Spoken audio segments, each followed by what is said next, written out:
ఉదయమున నీవు ఎవ్వరినీ కలుసుకొనక ముందు ప్రభువును కలుసుకో. నీవు ఎవ్వరినీ చూడకముందు ప్రభువును చూడు.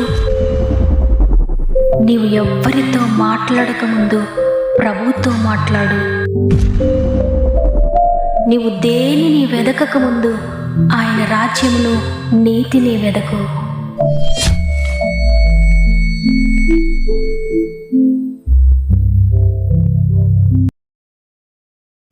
Praise the lord. ప్రభువును రక్షకుడైన యేసుక్రీస్తు నామములో మీ అందరికీ నా యొక్క ప్రత్యేకమైన శుభములు తెలియజేస్తూ మరొకసారి గాడ్ ఫస్ట్ అనే వాగ్దాన కార్యక్రమానికి మిమ్మల్ని అందరినీ ప్రేమతో ఆహ్వానిస్తూ ఉన్నాను. ప్రతిరోజు ఈ వాగ్దానం వింటున్న ప్రియ సహోదరి, ప్రియ సహోదరుడా, మీరందరూ ఎలా ఉన్నారు? దేవుని కృపలో మీరున్నారని, ఆయన కృప మిమ్మల్ని మీ కుటుంబాల్లో నడిపిస్తుందని నమ్ముతున్నాను. ప్రతిరోజు వాగ్దానాన్ని వినండి, ప్రార్థించండి, దేవునితో సన్నిహిత సంబంధం కలిగి ఉండండి. ఎందుకంటే శరీరాహారం లేకపోతే ఏ విధంగా శరీరం బలహీనమైపోతుందో, అదేవిధంగా ఆత్మీయ ఆహారం లేకపోతే, వాక్యం లేకపోతే, ప్రార్థన లేకపోతే ఆత్మ కూడా బలహీనమైపోయి దేవునికి దూరం అయిపోయి సాతానుకు దగ్గరై వేదనలో మునిగిపోవడం జరుగుతుంది.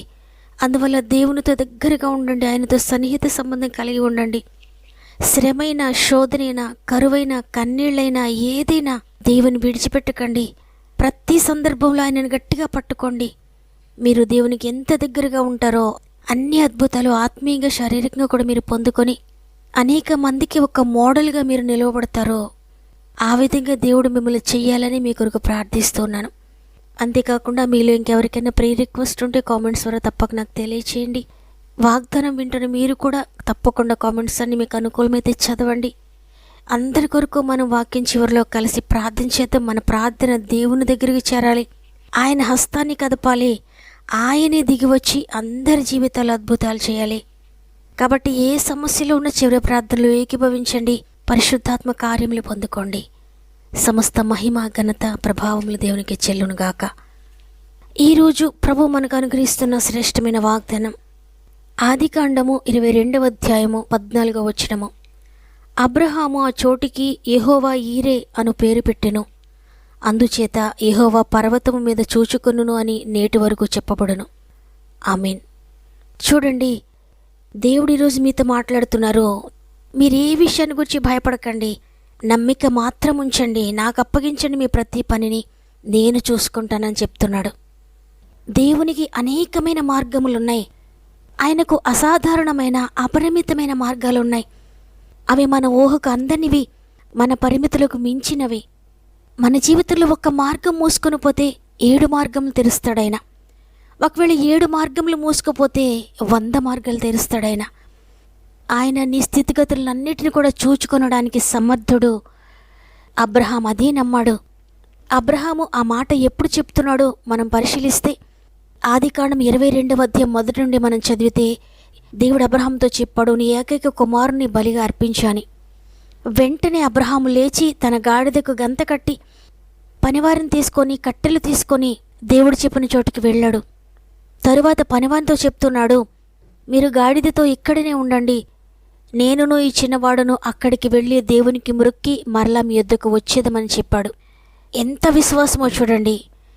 తర్వాత కుమారుని తీసుకొని వెళ్తూ ఉన్నప్పుడు కుమారుడు అడుగుతున్నాడు, నా తండ్రి, నిప్పులున్నాయి, కట్టెలున్నాయి, కానీ దహనబలికి గొర్రెపిల్ల ఏది అని. అప్పుడు అబ్రహాం మరలా తన కుమారుడితో చెప్తున్నాడు, నా కుమారుడా, దేవుడే దహనబలికి గొర్రెపిల్లను చూచుకున్నానని చెప్పాడు. ఈ విధంగా చెప్పిన తర్వాత ఇస్సాకును కట్టెలపై పెట్టాడు. బలిగా అర్పిస్తూ ఉండగా అబ్రహామా చిన్నవాని మీద చెయ్యి వెయ్యొద్దని దేవుడు అబ్రహాంతో మాట్లాడాడు. అబ్రహాము కన్నులెత్తి చూడగా పొదలలో కొమ్ములు తగులుకొని ఉన్న ఒక పొట్టేలు కనబడింది. అబ్రహాము వెళ్ళి ఆ పొట్టేలుని పట్టుకొని తన కుమారునికి మారుగా పెట్టి దహనబలిగా అర్పించాడు. అప్పుడు అబ్రహాము ఆ చోటుకి యెహోవా ఈరే అని పేరు పెట్టాడు. అందును బట్టి ఇప్పటి వరకు కూడా యెహోవా పర్వతం మీద చూచుకొనునని అది చెప్పబడుతుంది. ప్రియ దేవుని బిడ్డలారా, అబ్రహాము కార్యం జరిగిన తర్వాత ఈ మాట చెప్పలేదు, కానీ తను బయలుదేరి కొండ దగ్గరికి వచ్చినప్పుడే తన పరివారితో చెప్తున్నాడు, నేను నా కుమారుడు బయలుదేరి వెళ్ళి దహనబలి అర్పించి తిరిగి వస్తామని. కుమారుడు అడిగినప్పుడు చెప్తున్నాడు, దేవుడే దహనబలికి గొర్రెపిల్లను చూచుకొనునా అని. ఎంతగా విశ్వసించాడు అంటే అబ్రహాము యొక్క విశ్వాసము తన క్రియల్లో కనబడుతుంది, తన మాటల్లో కనబడుతుంది. తన పనుల్లో కనబడుతుంది, తన ఆలోచనలో కనబడుతుంది, తన చూపుల్లో కనబడుతుంది. అబ్రహాము కేవలము మాటలతోనే విశ్వసించలేదు, కానీ విశ్వాసాన్ని ప్రతి విషయంలో కూడా కనపరిచాడు. నమ్మాడు కాబట్టే దేవుని మహిమ చూచాడు. ప్రియ దేవుని బిడ్డలారా, యెహోవా చూచుకునును అని చెప్పిన అబ్రహాము జీవితంలో దేవుడే చూసుకున్నాడు. అవును, ఆయన నమ్మిన వారందరి జీవితాల్లో కూడా ఆయనే చూసుకుంటాడు ప్రతి విషయాన్ని. చూడండి, యోహాను సువార్త 11వ అధ్యాయము 40వ వచనంలో యేసుప్రభువు లాజరు యొక్క సహోదరులతో చెప్తున్నాడు, నీవు నమ్మిన ఎడల దేవుని మహిమ చూతువు అని. నిజమే, ఈరోజు ఈ మాటలు వింటున్న నీతో కూడా ప్రభు అదే చెప్తున్నాడు, నీవు నమ్మితే దేవుని మహిమ చూస్తావని. ఆనాడు అబ్రహాము నమ్మాడు, దేవుని మహిమను చూచాడు. దేవుడే చూసుకున్నాడు అబ్రహాము యొక్క కష్టాన్ని, అబ్రహాము యొక్క బాధను, అబ్రహాము హృదయంలో ఉన్న కన్నీటిని, అబ్రహాము పడుతున్న మానసిక వ్యధను దేవుడే చూసుకున్నాడు. ఈరోజు నీ జీవితంలో కూడా నీవే మానసిక వ్యధిలో ఉన్నావో, ఏ కలవరంతో ఉన్నావో, ఏ బాధతో ఉన్నావో, నీ పరిస్థితి ఏదైనప్పటికీ కూడా నీవు నమ్మితే దేవుని మహిమ చూస్తావో, నీ ప్రతి పరిస్థితిని ఆయనే చూసుకుంటారు. యేసుప్రభువారు లాజరు సమాధి దగ్గరకు వెళ్ళి రాయిని దొర్లించండి అన్నప్పుడు లాజరు సహోదరి అయిన మార్తా అంటుంది, ప్రభువా, అతడు చనిపోయి 4 రోజులైంది, ఇప్పటికీ వాసన కొడతాడు, అందువల్ల రాయి తీయొద్దయ్యా అని అంటుంది. అప్పుడు ప్రభు మార్తతో అంటున్నారు, నీవు నమ్మితే దేవుని మహిమ చూస్తావు, అపనమ్మకం ఉంచొద్దు, అపనమ్మక మాటలు మాట్లాడొద్దు, అపనమ్మకంతో నీవు ఆలోచించొద్దు, నమ్మితే నీవు అద్భుతం చూడబోతున్నావని ప్రభు చెప్పి అద్భుతకరంగా చనిపోయిన లాజరును తిరిగి లేవనెత్తారు. ఈరోజు ప్రభు నీతో కూడా అదే చెప్తున్నారు, నీవు నమ్మితే దేవుని మహిమ చూస్తావని. నీ నమ్మిక నీ మాటల్లో కనబడాలి, నీ నమ్మిక నీ క్రియల్లో కనబడాలి, నీ నమ్మిక నీ ఆలోచనలో కనబడాలి, నీ నమ్మిక నీ ప్రతి కదలికలో కూడా కనిపించాలి. అంతగా నువ్వు నమ్మితే దేవుని మహిమ నువ్వు తప్పక చూస్తావు ప్రియ సహోదరి, ప్రియ సహోదరుడా. అందువల్ల ఏ పరిస్థితి గుండా నువ్వు ప్రయాణిస్తూ ఉన్నా యెహోవా ఈరే నాకున్నారు, యెహోవా చూచుకొనును, ఆయన నా జీవితాన్ని చూసుకుంటాడు, ఆయన నా బిడ్డలను చూసుకుంటాడు, ఆయన నా భవిష్యత్తును చూసుకుంటాడు, ఆయన నా ఉద్యోగ పరిస్థితులను చూసుకుంటాడు, ఆయన నా వ్యాపారాన్ని చూసుకుంటాడు, నాకు కలిగిన సమస్తాన్ని ఆయన చూసుకుంటాడు. నేను పూర్తిగా విశ్వసిస్తున్నాను, నేను ఆయన చేతులకు అప్పగించాను, ఇక నాకు భయం లేదు, ఆయనే చూసుకుంటారని నీవు విశ్వసించు, ప్రార్థించు. అబ్రహాము నమ్మి వెళ్ళాడు, దేవుడు ముందుగానే సిద్ధపరిచి ఉంచాడు అక్కడ ఒక పొట్టేలును. ఆ అద్భుతాన్ని అబ్రహాము ఊహించి ఉండడు, కానీ దేవుడు చూసుకుంటాడు. ఆయన ఏ మార్గంలో చూసుకుంటాడో నాకు తెలియదు, ఆయన అసాధారణమైన కార్యములు నా జీవితంలో జరిగిస్తాడు. ఆయన ఆశ్చర్యకరుడు, అద్భుతకరుడు, ఈ విషయాన్ని ఆయన చూసుకుంటాడు. ఆయన ఏ మార్గంలోనైనా నాకు సహాయం చేస్తాడు, ఆయన చూసుకుంటాడని ఒక్క విశ్వాసంతో అబ్రహాము ఆ కొండపైకి వెళ్ళాడు.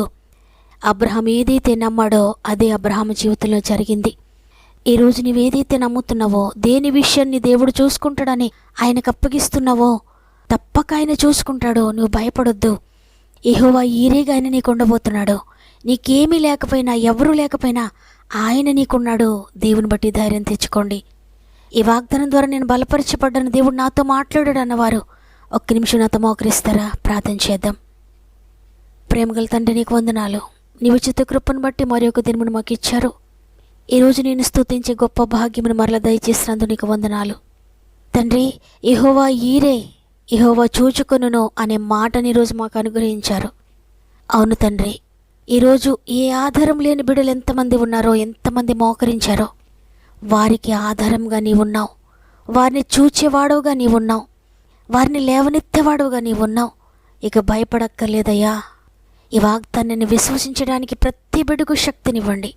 నా దేవుడు నాకున్నాడు, ఆయన చూసుకుంటాడు నా ప్రతి పరిస్థితిని, ఆయన చూసుకుంటాడు నా భవిష్యత్తునని హృదయపూర్వకంగా విశ్వసించి ప్రతి విషయాన్ని నీకు అప్పగించడానికి సహాయం చేయండి.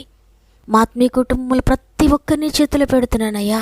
అందరి జీవితాల్లో యెహోవా ఈరేగా ఉండండి. అందరి జీవితాల్లో వారి ప్రతి పరిస్థితిని మీరు చూసుకోండి. వారికి ఎప్పుడు ఏది కావాలో మీరు అనుగ్రహించండి అయ్యా. ఏ సమయంలో ఏది మీరు చేయాలో నీకు తెలుసు తండ్రి. మేము అడగక మునుపే మాకు అక్కరగా ఉన్నవేమో నీకు తెలుసు. కాబట్టి ఈరోజు ఎవరు ఏ అక్కర గుండా వెళ్తున్నారో, ఎవరు ఏ భయంకర పరిస్థితుల గుండా వెళ్తూ ఉన్నా ఆశ్చర్యకరంగా మీరు వాటినన్నింటినీ కూడా దాటించి చక్కటి భవిష్యత్తును మీరు దయచేస్తున్నారు నమ్ముతున్నాను. మరి ముఖ్యంగా అనేక మంది నీ ప్రియమైన బిడ్డలు కామెంట్స్ ద్వారా వారి ప్రతి పరిస్థితిని మాకు తెలియజేస్తున్నారు. ప్రతి ఒక్కొక్కరిని నీ చేతిలో పెడుతున్నానయ్యా. ఎంతమంది సమాధానం లేక ఉన్నారు, ఎంతమంది పాపంలో ఉన్నారో, ఎంతమంది శాపగ్రస్తమైన మార్గం గుండా వెళ్తున్నారో, ఎంతమంది వ్యసనాలలో ఉన్నారో, ఎంతమంది నీకు దూరంగా ఉన్నారో, ఆత్మీయంగా మరల పడిపోతూ ఉన్నారో, ప్రతి ఒక్కరి జీవితంలో యెహోవా ఈరేగా ఉండండి తండ్రి. వారు ఎక్కడ పడిపోయారో అక్కడ లేవనెత్తండి అయ్యా. ఏ విషయంలో తప్పిపోతున్నారో తిరిగి లేవనెత్తండి. ప్రతి పాపము నుండి, వ్యసనము నుండి కూడా మీరు విడిపించండి తండ్రి. వారిని విడిపించడానికి మీకు మార్గములు అనేకమైనవి ఉన్నాయి తండ్రి. మీరు మాట్లాడండి, మీరు దర్శించండి. ప్రతి కుటుంబంలో రక్షణ కార్యములు జరిగించండి. ఎంతమంది భర్తల కొరకు ప్రార్థిస్తున్నారు, ఎంతమంది భార్యల కొరకు ప్రార్థిస్తున్నారు, ఎంతమంది బిడ్డల కొరకు ప్రార్థిస్తున్నారో అద్భుతకరంగా రక్షణ, మారు మనసు మీరు దయచేయండి. రక్షణ కార్యములు జరిగించండి. వ్యాధితో మంచంపై ఉన్న వారందరినీ కూడా ముట్టండి, లేవనెత్తండి. ఆర్థిక బంధకాల్లో పడిపోయిన వారిని తిరిగి లేవనెత్తండి. ధనాన్ని ఇతరుల చేతిలో నష్టపోయిన వారికి తిరిగి రెస్టోర్ చేయండి. గృహాలు కోల్పోయిన వారికి తిరిగి రెస్టోర్ చేయండి. పొలము కోల్పోయిన వారికి తిరిగి రెస్టోర్ చేయండి. బిడ్డలను కోల్పోయిన వారికి, భర్తను కోల్పోయిన వారికి, భార్యను కోల్పోయిన తండ్రి, ఏది కోల్పోయినా, దేనిని పోగొట్టుకున్న తిరిగి రెస్టోర్ చేయండి తండ్రి. నైనా అనేక మంది వరదల వల్ల అనేకమైన నష్టపోయారు తండ్రి. ప్రతి బిడ్డకు తిరిగి సమకూర్చండి నైనా. నష్టపోయిందంతా కూడా తిరిగి దయచేయండి దేవా. త్వరగా రికవరీ అవ్వడానికి సహాయం చేయండి తండ్రి. ప్రతి అవసరతను తీర్చండి. కోర్టు కేసెస్లో ఉన్న వారిని విడిపించండి తండ్రి. పొలం సమస్యలను విడిపించండి, ఇంటి సమస్యలను విడిపించండి, ఉద్యోగ సమస్యలను విడిపించండి, వ్యాపారాలను అభివృద్ధి చేయండి. వ్యవసాయంలో నష్టపోయిన వారందరినీ కూడా తిరిగి లేవనెత్తండి. ప్రతి గర్భంలో తాకడనైనా అద్భుతం చేయండి. ప్రతి కుటుంబంలో వివాహాలు జరిగించండి అయ్యా. స్వంత గృహాలు లేని బిడ్డలందరికీ స్వంత గృహాలు దయచేయండి. గృహాలు కట్టుకుంటున్న వారిని ప్రత్యేకంగా నీ చేతిలో పెడుతున్నాను తండ్రి. ప్రతిదీ కూడా మీరు సమకూర్చి జరిగించండి, కంప్లీట్ చేయండి అయ్యా. ఇతర దేశాల్లో ఉండి వాక్యం వింటున్న ప్రతి బిడ్డని చేతులకు అప్పగిస్తున్నాను తండ్రి. వారు చేసే ప్రతి పని మీరు దీవించండి. బలం ఇవ్వండి, శక్తిని ఇవ్వండి, జ్ఞానం ఇవ్వండి, ఆరోగ్యం ఇవ్వండి. తిరిగి స్వదేశానికి వచ్చేంత వరకు కూడా మీరు తోడుగా ఉండి నడిపించండి. ప్రత్యేకంగా గర్భంతో ఉన్న బిడ్డలందరినీ అప్పగించుకుంటున్నాను. సేఫ్ డెలివరీస్ దయచేయండి. ఈరోజు పుట్టిన రోజులు, పెండ్లి రోజులు జరుపుకున్న వారందరినీ కూడా జ్ఞాపకం చేసుకోనండి. సంవత్సరం అంతా మీరు తోడుగా ఉండి నడిపించండి. ఇదే మనం ప్రారంభిస్తూ ఉండి ఈ రోజంతా మా ఆత్మీయ కుటుంబానికి తోడుగా ఉండి వారు చేసే ప్రతి పనిని మీరు చూసుకోండి అయ్యా. వారు వెళ్ళే ప్రతి స్థలంలో మీరు తోడుగా ఉండండి అయ్యా. వారు ప్రారంభించే ప్రతి పనిని మీరు సఫలపరచండి తండ్రి. వారి ఆలోచనలు యావత్తును సఫలపరిచి ఈ రోజంతా జయకర్మగా ముందుకు నడిపిస్తారని యేసయ్య పరిశుద్ధమైన నామములో అడిగి వేడుకొంచున్నాను తండ్రి. ఆమేన్. ఈరోజు ఈ వాగ్దానాన్ని విన్న ప్రియ చెల్లి, ప్రియ తమ్ముడు, అబ్రహాం చెప్తూ ఉన్నాడు, యెహోవా ఈరే నా అద్భుతాన్ని దేవుడు చూసుకుంటాడని. అదేవిధంగా దేవుడు చూసుకున్నాడు. ఈరోజు నీ జీవితాన్ని కూడా, నీ అద్భుతాన్ని దేవుడు చూసుకుంటాడు. ఆయనకు అప్పగించండి, నమ్మి ప్రార్థించండి. నమ్మిన వారందరూ ఆమెనని కామెంట్ చేయండి. తప్పకుండా లైక్ చేయండి, అనేక మందికి షేర్ చేయండి. ప్రతిరోజు అనేక మందికి షేర్ చేస్తూ వాక్య పరిచర్యలో పాలు పొందుతున్న మిమ్ముళ్ళు, మీ కుటుంబాలను దేవుడు అత్యధికంగా దీవించి ఆశీర్వదించునుగాక. దేవుని చిత్తమైతే తిరిగి రేపు అందరం కలిసి ఆయనను స్తుతిందాం. అంతవరకు ప్రభు మీకు, మీ కుటుంబాలకు తోడు ఉండి నడిపించునుగాక. God bless you.